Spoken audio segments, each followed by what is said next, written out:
Start करते हैं mole concept lecture number 27।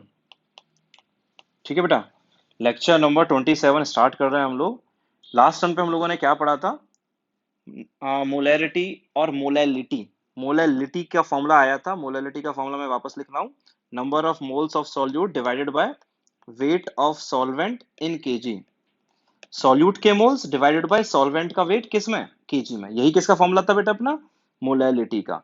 और मोलैरिटी का फॉर्मूला था number of moles of solute divided by volume of solution in litre. Volume of solution in litre, यहाँ solvent का wait है, यहाँ सॉल्यूशन का वॉल्यूम है लीटर के अंदर। ठीक है बेटा, मैंने क्वेश्चंस करा दिए थे तुम्हें कि एक टर्म को दूसरे टर्म में कैसे बदला जाता है। एक टर्म को दूसरे टर्म में कैसे बदला जाएगा, इस तरीके के क्वेश्चन कराए थे। कैसे कराया था बेटा? एक टर्म को दूसरे टर्म में बदलने के लिए क्या करा जाता था बेटा? हाँ जी, याद है?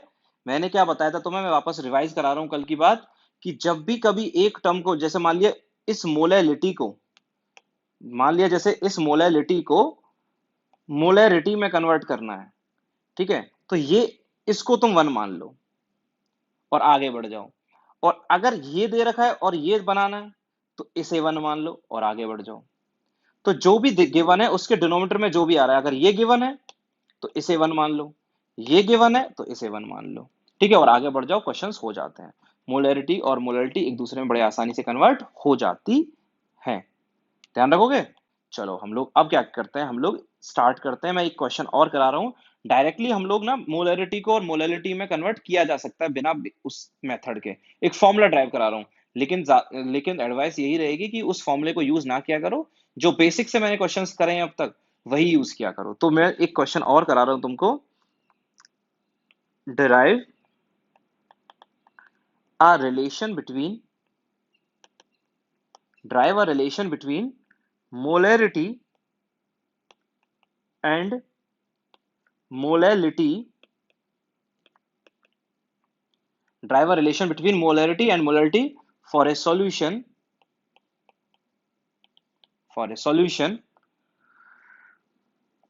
having atomic mass, for a solution in which for a solution of density for a solution of density d gram per ml. Density कितनी है बेटा? d ग्राम पर ml and molecular mass of solute molecular mass of solute is molecular mass of solute is मान लेते हैं m dash ग्राम। m dash लिख दिया है ना, मॉलिक्यूलर मास कितना लिख दिया? m dash. ठीक, तो मेरे को एक रिलेशन ड्राइव करना है मोलैरिटी के बीच में और मोलैलिटी के बीच में। डेंसिटी d ग्राम पर ml है और सॉल्यूट जो है उसका मॉलिक्यूलर मास है m डैश ग्राम। ठीक, तो हमें मोलैलिटी और मोलैरिटी के बीच में एक फॉर्मूला ड्राइव करना है। तो वो जो फॉर्मूला ड्राइव हो जाए उसे याद भी कर सकते हो। तो उस फॉर्मूले से डायरेक्टली एक दूसरे में कन्वर्ट हो भी जाता है, लेकिन मैं करता नहीं उस फॉर्मूले को याद कभी। मैं तो हमेशा क्वेश्चंस को बेसिक से करता हूँ, क्योंकि बड़ी आसानी से, बेसिक से भी बड़ी आसानी से क्वेश्चंस हो जाते हैं। तो चलो एक क्वेश्चन करते हैं। ठीक है, चलो इस क्वेश्चन को देखते हैं, मोलैरिटी और मोलैलिटी के बीच में रिलेशन क्या होगा, देख लेते हैं। ओके बेटा, जैसे अब मोलैरिटी कितनी होती है, हम रिप्रेजेंट करते हैं मोलैरिटी को कैपिटल एम से। मोलैरिटी को रिप्रेजेंट किया जाता है कैपिटल एम से, और मोलैलिटी को रिप्रेजेंट किया जाता है स्मॉल एम से। सबको पता है मोलैरिटी रिप्रेजेंट की जाती है कैपिटल एम से और मोलैलिटी रिप्रेजेंट की जाती है स्मॉल एम से। Molarity is capital M and molality is small M. सबको पता है? ठीक है, molarity is capital M and molality is small M.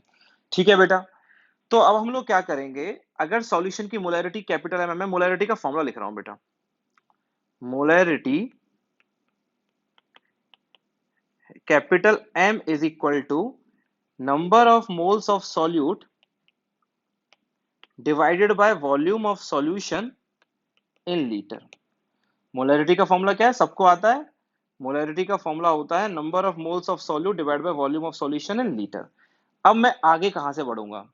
मैंने क्या बताया था, जो भी डिनोमिनेटर में हो उसे वन मान के चला करो, एक टर्म दूसरे टर्म में कन्वर्ट हो जाएगा। जैसे मोलैरिटी पता है तुम्हें और मोलैलिटी निकालनी है। मोलैरिटी है कैपिटल एम और निकालना है तुम्हें स्मॉल एम। तो मोलैरिटी के डिनोमिनेटर में क्या आ रहा है? Volume of solution in litre, तो इसे क्या मान के चला करूंगा मैं, इसे मान लेता हूं 1। Let volume of solution is equal to 1 litre. ठीक है, यहां से मैं लेके चलूंगा, और यहां से जब मैं लेके चलूंगा तो बेटा ये जो है, सिर्फ अगर इतना एज्यूम हमने कर लिया, अब इसके बाद बाकी बातें बहुत आसान हो जाएंगी। बाकी बातें जो हैं वो बहुत ही आसान हो जाएंगी। ठीक है, कैसे आसान हो जाएंगी देख लेते हैं बेटा। अगर सॉल्यूशन का वॉल्यूम 1 लीटर है, फायदा क्या होगा 1 लीटर मानने से, अगर ये 1 लीटर है, अगर ये 1 लीटर है तो फायदा ये होगा कि सॉल्यूट के मोल्स कितने आ जाएंगे, कैपिटल एम आ जाएंगे। अगर ये 1 है तो सॉल्यूट के मोल्स हो जाएंगे कैपिटल एम। तो मैं लिख रहा हूं, therefore number of moles of solute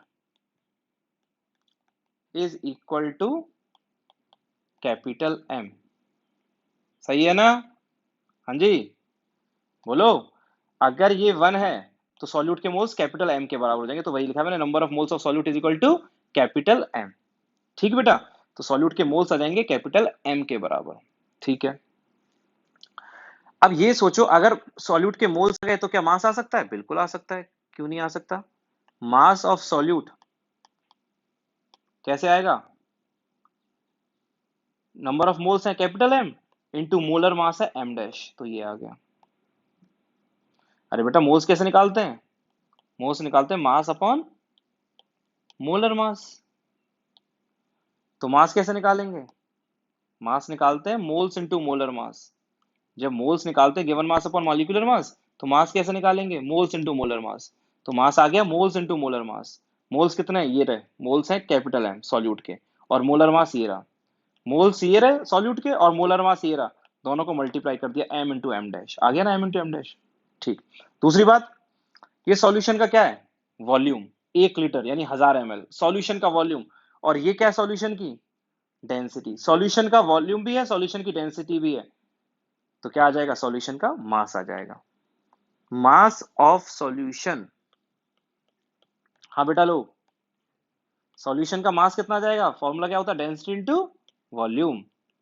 density कितनी थी, डी दे रखी थी, और वॉल्यूम था 1 लीटर यानी 1000 ml, तो ये आ गया 1000 डी, 1000 डी ग्राम।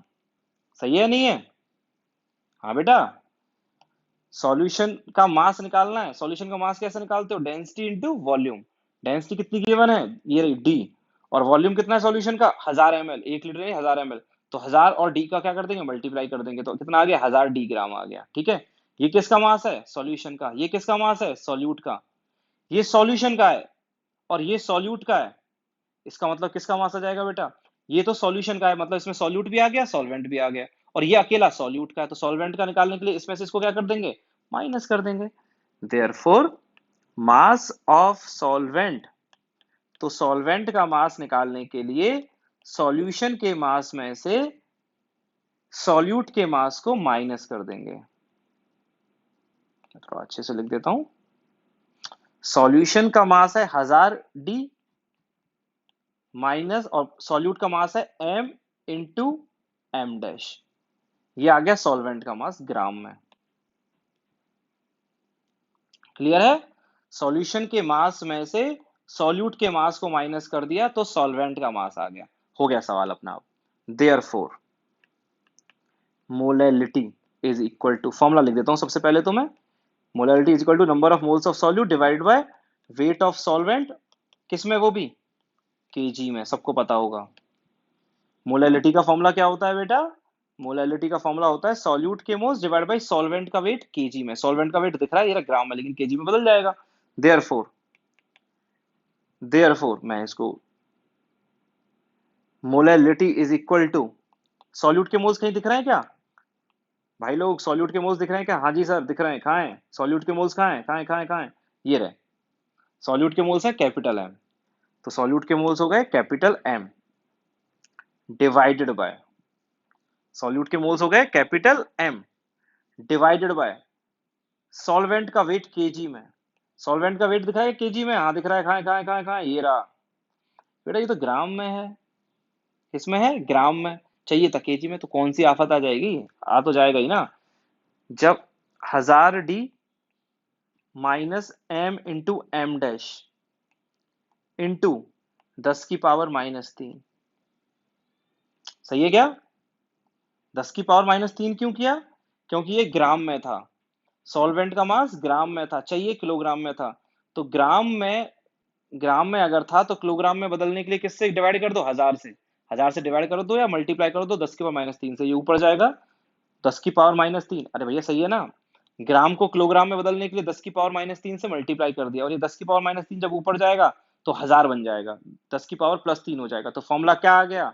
तो बेटा फॉर्मूला आ जाएगा, therefore molality is equal to 1000 into capital M upon 1000 into capital M,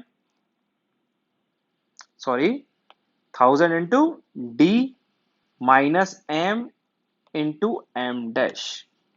ये अपना फॉर्मूला होता है जो हमें याद रखना होता है। क्लियर है बेटा?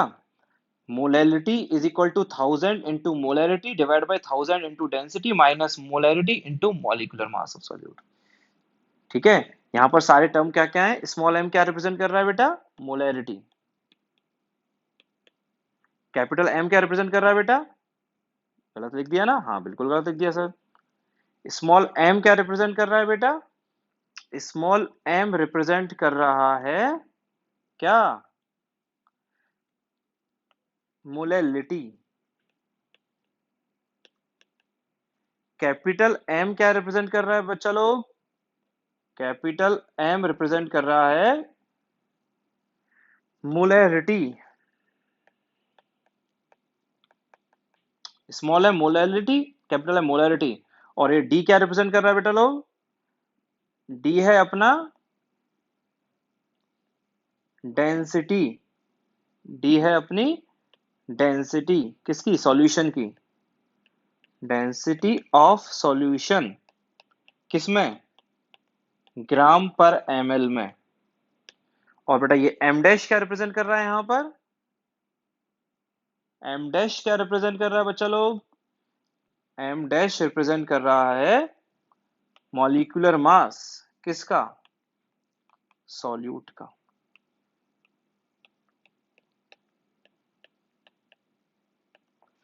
Molecular mass of solute. तो बेटा ये अपना फॉर्मूला आ गया, molality is equal to 1000 into molarity divide by 1000 into density minus molarity into molecular mass of solute. ठीक बेटा, समझ में आ गया? कोई दिक्कत किसी को नहीं है ना? हाँ जी, कोई डाउट है क्या? नहीं है? पक्का? बड़े क्वेश्चन करें इस पर बेस्ड, इस फॉर्मूले पर based. Molality is equal to 1000 into molarity upon 1000 into density minus molarity into molecular mass of solute. इसी पर एक क्वेश्चन करते हैं, और क्वेश्चन वही करते हैं जो हम पहले कर चुके हैं, और मैं फिर आंसर मैच करा दूंगा तुमको। ठीक, तो एक क्वेश्चन मैं करा रहा हूं। हाँ जी, क्वेश्चन मैं करा रहा हूं बेटा।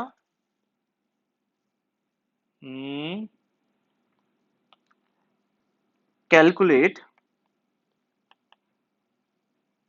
कैलकुलेट मोलैरिटी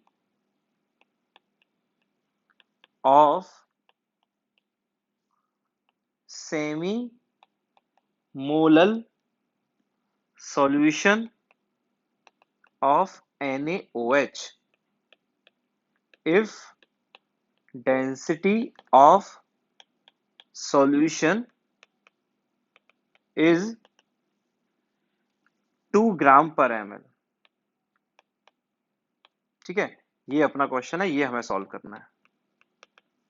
हमें मोलैरिटी निकालनी है semi molal solution of NaOH की, semi molal solution of NaOH की, जिसकी डेंसिटी है 2 ग्राम पर ml। जिसकी डेंसिटी कितनी है? 2 ग्राम पर ml। ये सेम क्वेश्चन मैं लास्ट टर्म पे करा चुका हूं, लेकिन मैं क्या करना चाह रहा हूं, मैं इस आंसर को मैच करना चाह रहा हूं कि सही आएगा या नहीं आएगा। अब मैं ये क्वेश्चन करूंगा फॉर्मूले से, जो मैंने फॉर्मूला लिखा है। ठीक है, फॉर्मूले से कराना चाह रहा हूं मैं, और फॉर्मूला क्या लिखा था? Molality is equal to 1000 into molarity upon 1000 into density minus m into M dash. मैं सिर्फ क्या करना चाह रहा हूं, फॉर्मूला में वैल्यू पुट करूंगा। मोलैलिटी पता है क्या? हाँ, इसका मतलब पता है ना सबको, पहले बताया था। सेमी मोलल का मतलब क्या होता है? सेमी मोलल का मतलब होता है मोलैलिटी दे रखी है half. Semi word is used for half. Molal मतलब मोलैलिटी गिवन है। तो मैं वैल्यूज पुट कर देता हूं बस बेटा फॉर्मूले में। Half is equal to 1000 into molarity divide by 1000 into density कितनी है 2 माइनस मोलैरिटी नहीं पता इंटू, बेटा वैल्यू पुट कर रहा हूं। मोलैरिटी कितनी गिवन थी? मोलैरिटी ये रही हाफ, रख दिया। 1000 मोलैरिटी नहीं पता। डेंसिटी ये रही सॉल्यूशन की 2 ग्राम, ध्यान रखना ग्राम पर एमएल में होनी चाहिए, ग्राम पर एमएल में ही है। माइनस मोलैरिटी नहीं पता इंटू ये एम डैश क्या है सबको पता है ना बच्चा लोग? ये एम डैश क्या है? M dash is molecular mass of solute. Solute का मॉलिक्यूलर मास है बेटा। ये अपना सॉल्यूट का क्या होगा बेटा? सॉल्यूट का मॉलिक्यूलर मास होगा। सॉल्यूट का molecular mass M into M dash है ना ये। हाँ जी, ये एम डैश क्या है अपना? एम डैश है अपना सॉल्यूट का मॉलिक्यूलर मास। सॉल्यूट कौन है? NaOH। चेक कर लेना, NaOH का मॉलिक्यूलर मास होता है 40। इसका 23 प्लस 16 39 प्लस 1 40। तो 40 से क्या कर देंगे? मल्टीप्लाई कर देंगे। 40 से क्या कर देंगे? मल्टीप्लाई। ठीक है, तो ये कितना आ गया बेटा? क्रॉस मल्टीप्लाई कर लो। 2000 m is equal to 2000 minus 40 m। ठीक है, तो ये आ गया 2040 into M is equal to 2000।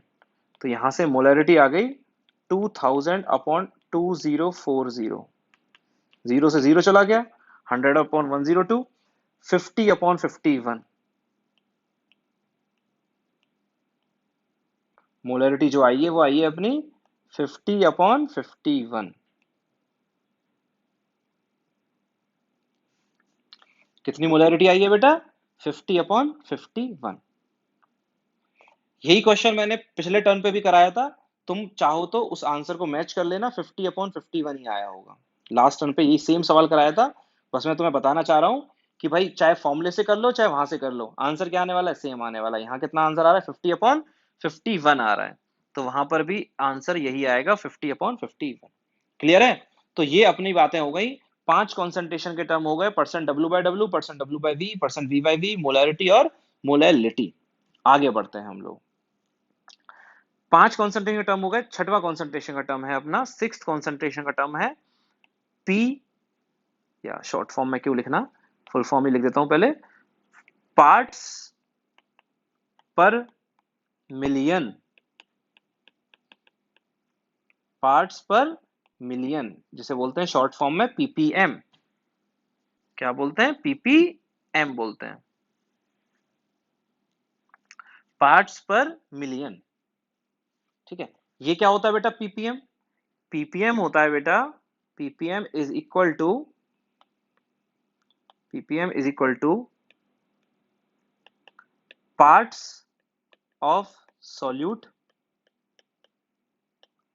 Divided by parts of solution, या सॉल्वेंट भी लिख सकते हैं, इनटू मिलियन। पता है ना 10 की पावर 6 होता है। ये अपना फॉर्मूला होता है बेटा किसका? पार्ट्स पर मिलियन का। पार्ट्स ऑफ सॉल्यूट, सॉल्यूट के पार्ट्स डिवाइड बाय सॉल्यूशन के पार्ट इंटू 10 की power 6। Parts of solute divide by parts of solution into 10 की पावर 6। इसी को क्या बोलते हैं हम लोग? पार्ट्स पर मिलियन। ठीक है, देखो ध्यान देना, पार्ट्स क्या होते हैं। अब कोई तुमसे पूछेगा ये पार्ट्स का मतलब क्या, कहना क्या चाह रहे हो, पार्ट्स का मतलब क्या है? तो पार्ट्स का मतलब है ये वेट भी हो सकता है या वॉल्यूम भी हो सकता है। इसमें कोई फर्क नहीं पड़ता कि वेट ले रहे हो या वॉल्यूम ले रहे हो, है ना। सॉल्यूट का और सॉल्यूशन का तुम्हें वेट दे रखा है तो वेट से कर लो, तुम्हें दोनों का वॉल्यूम दे रखा है तो वॉल्यूम से कर लो, एक ही बात है ना। जैसे मोलैरिटी में क्या रखते हैं? सॉल्यूट के मोल्स अपॉन सॉल्यूशन का वॉल्यूम ही रखते हैं, सॉल्यूशन का वेट नहीं रख सकते मोलैरिटी में, है ना। यहाँ कुछ भी रख सकते हैं। इसलिए मैंने फॉर्मूले में क्या लिखाया है तुम्हें? मैंने फॉर्मूले में लिखाया है सॉल्यूट के पार्ट्स डिवाइडेड बाय सॉल्यूशन के पार्ट। सॉल्यूट के पार्ट्स लिखा है, पार्ट्स मतलब चाहे अगर वेट दे रखा है तो वेट रख लो, वॉल्यूम दे रखा है तो वॉल्यूम रख लो। यहाँ पर कोई कंडीशन कोई रेस्ट्रिक्शन नहीं होती है कि भाई यही रखना पड़ेगा। वेट दे रखा है तो वेट रख लेना, वॉल्यूम दे रखा है तो वॉल्यूम रख लेना। क्लियर है बेटा? और दूसरी बात और ये भी है कि सॉल्यूशन के पार्ट्स भी लिख सकते हैं और सॉल्वेंट के भी लिख सकते हैं, कोई फर्क नहीं पड़ता है इसमें। सॉल्यूशन के भी लिख सकते हैं और सॉल्वेंट के भी लिख सकते हैं। डिनोमिनेटर में कोई फिक्स नहीं है कि सॉल्यूशन लिखना चाह रहे हो सॉल्वेंट लिखना चाह रहे हो, कुछ भी लिख लो एक ही बात होगी, मतलब कुछ भी लिख सकते हैं। ठीक है, अगली बात, this term is used for, this term is used for very diluted solution. ये जो पीपीएम होता है वो बहुत ज्यादा डाइल्यूटेड सॉल्यूशन के लिए यूज किया जाता है। ये जो पीपीएम होता है वो बहुत ही ज्यादा डाइल्यूटेड सॉल्यूशन के लिए यूज किया जाता है। डाइल्यूटेड का मतलब जिनमें सॉल्वेंट बहुत ज्यादा हो और सॉल्यूट क्या बहुत ही कम हो। जैसे मैं एक एग्जांपल कराता हूँ तुम और समझ जाओगे। जैसे मैंने बोल दिया कि भाई 20 ग्राम, या लिख देते हैं 20 ग्राम छोड़ो, 0.2 ग्राम NaOH पड़ा हुआ है इन 0.2 ग्राम NaOH पड़ा हुआ है इन 2000 ग्राम सॉल्यूशन, या 2000 ग्राम वाटर लिख लो। तो पीपीएम क्या होगा इसका, क्या कहना चाह रहा है ये? 0.2 ग्राम NaOH को डिसॉल्व कर दिया 2000 ग्राम पानी में। अब तुम सॉल्यूशन का मास बता सकते हो कितना होगा? पानी है 2000 ग्राम और NaOH है 0.2 ग्राम।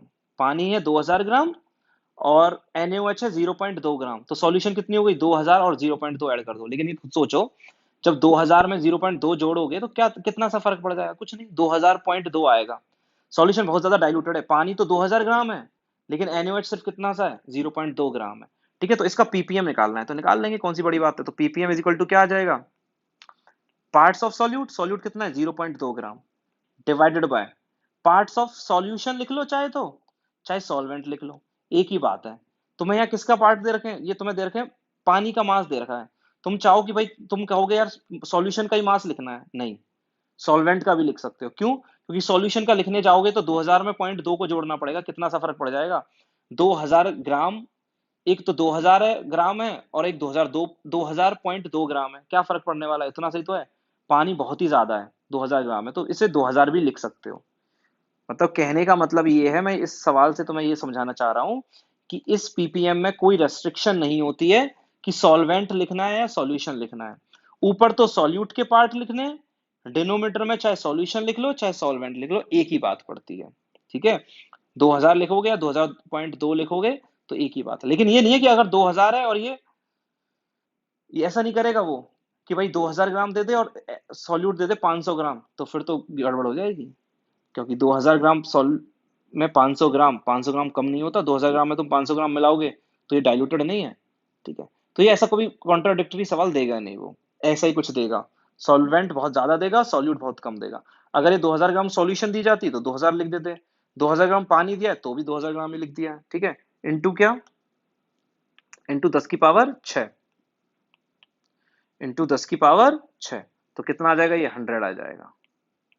चेक कर लेना कितना आ जाएगा ये बेटा, ये आ जाएगा 100 ppm। तो सॉल्यूशन कितनी है? सॉल्यूशन है 100 ppm की। कितनी? 100 ppm की। 100 ppm का आ गया, नहीं आ गया? 0.2 डिवाइड बाई 2000 इंटू 10 की पावर 6 मिलियन होता है ना ये। और डिनोमिनेटर यहाँ पर किसके पार्ट्स आते हैं? सॉल्यूट के। यहाँ पर चाहे सॉल्वेंट के लिख लो चाहे सॉल्यूशन के लिख लो, एक ही बात है, कोई रेस्ट्रिक्शन नहीं होती है पीपीएम में। पीपीएम में कोई रेस्ट्रिक्शन नहीं है, चाहे सॉल्यूट लिखो चाहे सॉल्वेंट लिखो, सॉरी, चाहे सॉल्वेंट लिखो चाहे सॉल्यूशन लिखो। ठीक है, सॉल्यूशन 100 ppm के। 100 ppm की सॉल्यूशन होने का मतलब क्या है बेटा? 100 ppm सॉल्यूशन मींस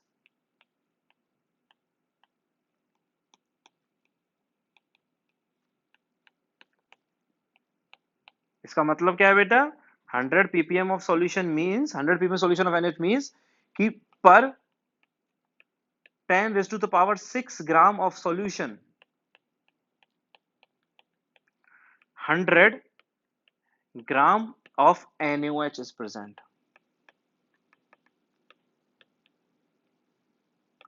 पीपीएम का मतलब क्या है? 100 ppm कि 10 की पावर 6 ग्राम सॉल्यूशन में 100 ग्राम NaOH प्रेजेंट है। इसे और ऐसे भी बोला जा सकता है, इसे ऐसे भी बोला जा सकता है, और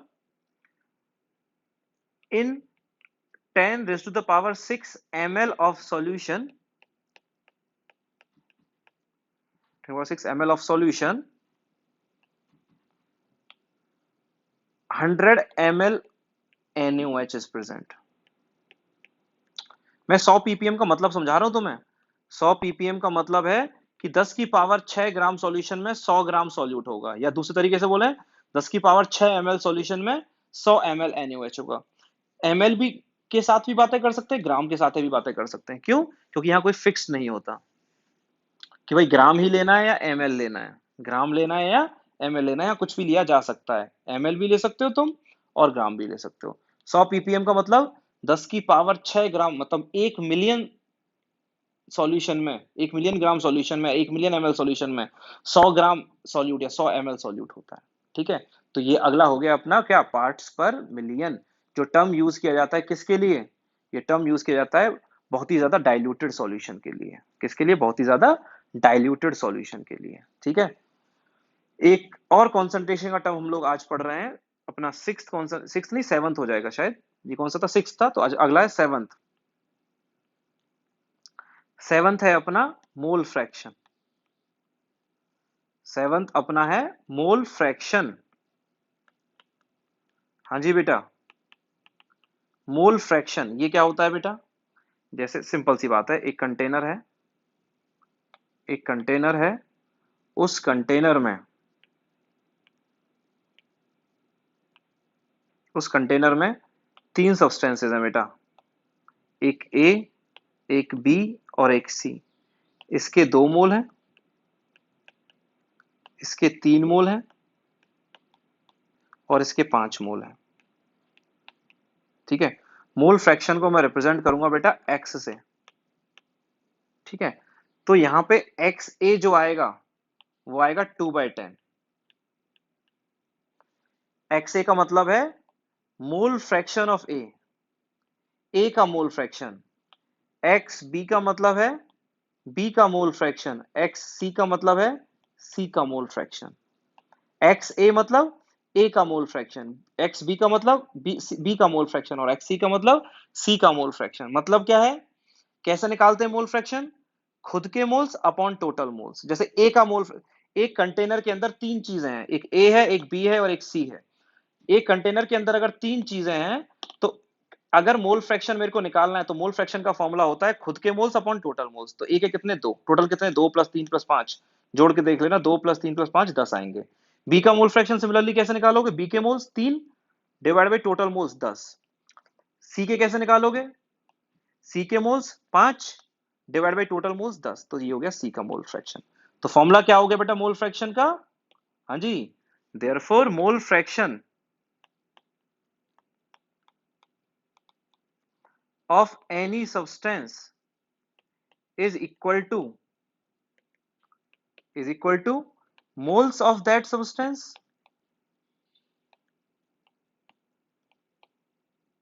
divided by total number of moles। अगर तुम्हें मोल फ्रैक्शन निकालना है किसी सब्सटेंस का तो कैसे निकालोगे? बहुत आसान सा फॉर्मूला है। मोल फ्रैक्शन कैसे निकालोगे? जिस भी सब्सटेंस का मोल फ्रैक्शन निकालना है उसके खुद के मोल्स अपॉन टोटल मोल्स। जैसे खुद के moles 2 upon total 3, total C के 5 10। एक्स ए मतलब mole fraction of X B, मतलब बी का मोल फ्रैक्शन सी का मोल फ्रैक्शन। इस पर कुछ क्वेश्चंस और हैं जो हम लोग